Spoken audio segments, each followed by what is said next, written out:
knew he was going to have that question. And the Lord just turned it back on him. But this man was so brash that he answered the question. Now, you got to give him credit because he answered the question correctly. He knew the answer. This is where we're getting into the good stuff. This is where it's not enough just to come to church.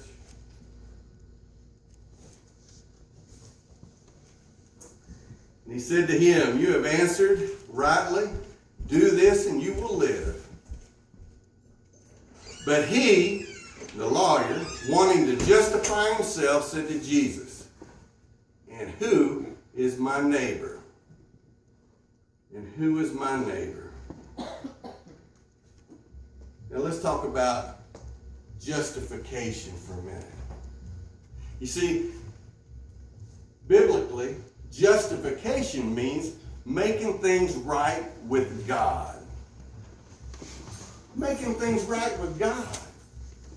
He was trying to make, after Jesus had put the conviction on his heart, because yeah, you know the right answer, but you know, I can just picture Jesus looking at him like, that part was right. But you know the rest of it. And the conviction on his heart, he wanted to justify that. And he said, yeah, but who is my neighbor? Because he had a real narrow perspective of who his neighbor was. His neighbor were Jews. His neighbors were his peers. His neighbors were the people that were above him. Those are the people that he served like he should serve.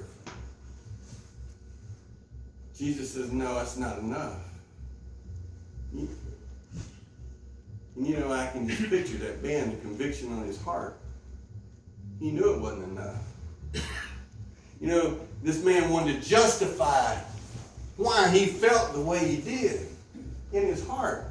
I want to justify this. Wait a second, I got this conviction I want to get off of me. Have you ever seen somebody, and because I travel this state, I plant cowboy churches for the state of South Carolina, I go from coast to the foothills of the mountains.